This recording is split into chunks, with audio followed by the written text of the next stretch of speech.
Hello दोस्तों, स्वागत है आपका इस वीडियो में। और एक इंटरेस्टिंग ज्योमेट्री का प्रॉब्लम आपके सामने मैं लेकर आया हूं। हमें यहाँ पर जो येलो एरिया है वो फाइंड करना है। गिवन है हमें स्क्वायर, जिसकी साइड हमें गिवन है, इट इज 6 मीटर के बराबर। और अंदर ये येलो कलर का आपको क्वाड्रिलेटरल दिख रहा है, ठीक है। इसका हमें एरिया फाइंड करना है। उसके साथ में कुछ कंडीशन भी गिवन है कि जो ये एंगल है और ये एंगल है ये इक्वल है, ये हमें गिवन है। और m is the mid point of DC, ये भी हमें गिवन है। ओके, अब स्क्वायर है तो ये जो बीसी है ये हो जाएगा 6 मीटर के बराबर। और अगर हम ये एंगल अल्फा माने तो ये एंगल भी क्या हो जाएगा, अल्फा। इतना कुछ हमें पता है। ओके, तो प्रॉब्लम को सॉल्व करना स्टार्ट करते हैं। देखिए, सिंपल वे से चलेंगे। ट्रायंगल की जो प्रॉपर्टीज है वो बेसिकली जो जो हम यूज कर पाए वो हमें यूज करना है, ठीक है। अभी मुझे एन ए पता नहीं है ये कितना है, तो लेट अस अज्यूम कि ये जो है वो x के बराबर है और ये x है, तो जो एन डी है ये कितना हो जाएगा, 6 माइनस एक्स के बराबर। ये हमने एज्यूम कर लिया, ठीक है। एन डी है 6 माइनस एक्स और एन ए है x के बराबर। सिमिलरली स्क्वायर है तो जो ए बी है ये हो जाएगा 6 मीटर के बराबर। तो ये मैं यहाँ पर लिख देता हूँ, इट इज 6 मीटर। ओके, सो ये जो बेसिक जो अजम्पशन जो चाहिए थे हमें वो मैंने यहाँ पर लिख दिए हैं, ठीक है। अब ट्रायंगल्स पे कंसंट्रेशन करेंगे। ये जो पूरा एंगल है स्क्वायर का ये होता है 90 डिग्री। इसमें से इतना जो पार्ट है वो कितना है, अल्फा। तो जो बचा हुआ पार्ट है वो कितना हो जाएगा, 90 माइनस अल्फा के बराबर। और ये 90 माइनस अल्फा है और ये एंगल है 90 डिग्री। तो डेफिनेटली ये जो एंगल है वो कितना होगा, अल्फा के बराबर। ओके, और ये पूरा जो एंगल है वो है अल्फा, ये है अल्फा। तो इतना जो बचा हुआ एंगल होगा वो क्या हो जाएगा, 180 माइनस 2 अल्फा के बराबर। ओके, सो इतना हमने और जो जानकारी है वो मतलब अजम्पशन के फॉर्म में हमने जानकारी ये निकाली है, ठीक है। अब स्टार्ट करते हैं हम सॉल्यूशन, ठीक। ट्रायंगल कंसिडर करेंगे in triangle A B N triangle में हम देखें तो यहां पर हम tan अल्फा लिख सकते हैं, ठीक है। ए बी एन में ये एंगल है अल्फा, तो tan अल्फा किसके बराबर होगा, एंगल के सामने वाली साइड क्या होती है, परपेंडिकुलर। 90 डिग्री के सामने वाली साइड होती है हाइपोटेनस और जो बची हुई साइड है वो क्या होती है, बेस।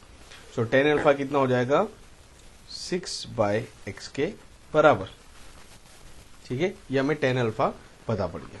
सिमिलरली हम यहां पर एक और ट्रायंगल कंसिडर करें in triangle D M N. कौन सा ट्रायंगल, डी एम एन। यहां पर हम निकालेंगे, यहां पर हम tan ऑफ 180 माइनस 2 अल्फा निकाल सकते हैं। tan of 180 degree minus 2 alpha.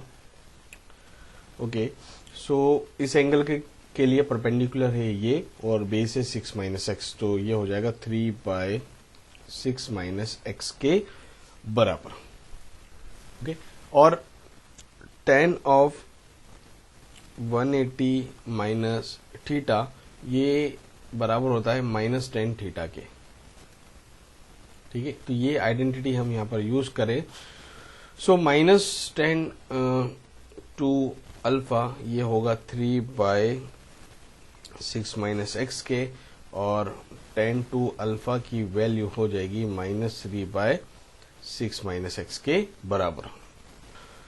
tan 2 alpha हमने फाइंड कर लिया है, tan अल्फा हमने फाइंड कर लिया है। क्या tan 2 अल्फा और tan अल्फा में रिलेशन होता है, बिल्कुल होता है। tan 2 alpha is equals to 2 of tan alpha upon 1 minus tan square alpha। इससे हम tan टू अल्फा और tan अल्फा को मतलब एक इक्वेशन बना सकते हैं। tan अल्फा और tan टू अल्फा हमें पता है तो ठीक है।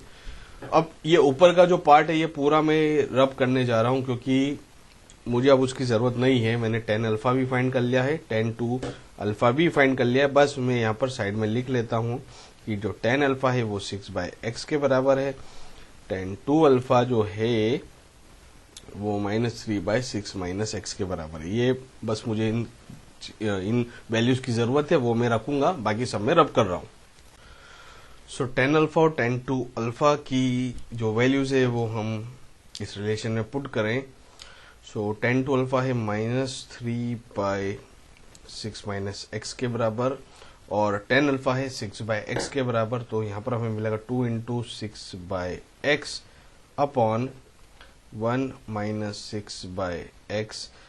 इसका स्क्वायर है तो इसको मैं 6² ऐसा लिख देता हूं। ठीक है, आगे हम इसे सॉल्व करें। So -3/6 - x is equals to 12/x into x² - 6² upon x²। So यहाँ पर एक x से एक x क्या हो जाएगा, कैंसिल, और हमें मिलेगा -3/6 - x इक्वल्स टू 12x/x² - 6²। ये हमें मिलेगा। अब यहाँ पर हम एक चीज और कर सकते हैं। देखिए यहाँ पर जो न्यूमरेटर में माइनस है ना, उसको यहाँ पर मैं डिनोमिनेटर में एडजस्ट कर लूं। सो 3 × x - 6 ये यहाँ पर हो जाएगा और 12x अपॉन, इसको मैं लिख सकता हूँ x² - 6² को x + 6 × x - 6 ये मैं लिख सकता हूँ। और यहाँ पर x - 6 ये हो जाएंगे कैंसिल। यहाँ पर हम क्रॉस मल्टीप्लाई करें तो 3 × x + 6 ये बराबर होगा 12x के बराबर। और यहाँ पर हम इसे सॉल्व करें तो यहाँ इस 3 को यहाँ कैंसिल करा जा सकता है। 3 4 होता है 12। सो हमें मिलेगा x + 6 is equals to 4x और 3x इक्वल्स टू 6 और x की वैल्यू हमें मिलेगी यहाँ पर 2 के बराबर। सो हमने अभी तक x की जो वैल्यू है वो फाइंड कर ली। x की जो वैल्यू है वो है 2। ये हम यहाँ पर देखें तो ये 2 हुआ, तो ये जो dn है ये कितना हो जाएगा 4 के बराबर। ठीक है, अब हम एरिया फाइंड कर लेते हैं। जैसे ये वाला एरिया है ये हो जाएगा 6 के बराबर। मैं आसानी से देख सकता हूँ, half into base into height मुझे यूज करना है। तो हाइट जो है 2 और बेस है 6, तो एरिया निकालूंगा तो कितना आएगा 6 मीटर स्क्वायर। सिमिलरली यहाँ पर भी मैं जो एरिया निकालूंगा तो वो भी आएगा 6 मीटर स्क्वायर के बराबर, क्योंकि यहाँ पर जो हाइट है वो है 4 और जो विड्थ है वो है 3, तो एरिया सेम रहेगा। ठीक है, हाफ इंटू 4 × 6 3 ये भी आएगा 6 के बराबर। तो हमने ये एरिया भी फाइंड कर लिया, ये एरिया भी फाइंड करना और येलो वाला एरिया हमें निकालना है। तो बड़ी सिंपल तरीके से वो निकल जाएगा। स्क्वायर का जो एरिया है वो कितना है, स्क्वायर की साइड है 6 तो उसका एरिया हो जाएगा 36। तो स्क्वायर का एरिया हो गया 36 मीटर स्क्वायर। अब ये येलो वाले का एरिया निकालना है, तो येलो वाले का एरिया हो जाएगा स्क्वायर का जो एरिया है उसमें से ये जो दोनों ट्राइंगल है, ट्राइंगल्स के एरियाज को हम माइनस कर दें। ठीक है, तो ट्राइंगल के एरिया हमने ऑलरेडी निकाल रखे हैं, वो है 6 और 6 कितना हो जाएगा 12। तो 36 - 12 आंसर कितना हो गया 24 मीटर स्क्वायर के बराबर। तो जो येलो एरिया है उसका जो वैल्यू है वो है 24 मीटर स्क्वायर के बराबर। ये है इस प्रॉब्लम का सॉल्यूशन, कंप्लीट सॉल्यूशन। ठीक है, तो जो भी मैंने एक्सप्लेन करा है उसको आपको अच्छे से समझना है और ऐसा समझना है कि इस टाइप का कोई भी प्रॉब्लम आता है तो आप उसको पूरी तरह से सॉल्व कर पाए। ठीक है, ये मेन कंसर्न रहेगा आपका सीखने में। ठीक है, so I hope that this video will be helpful for you all. Video पसंद आए तो उसे लाइक कीजिए, शेयर कीजिए, चैनल पर नए हो तो सब्सक्राइब करना ना भूले। नोटिफिकेशन बेल को प्रेस करें ताकि जैसे नया वीडियो अपलोड हो आपको तुरंत उसकी इंफॉर्मेशन मिल जाए। Thank you so much, thank you for watching.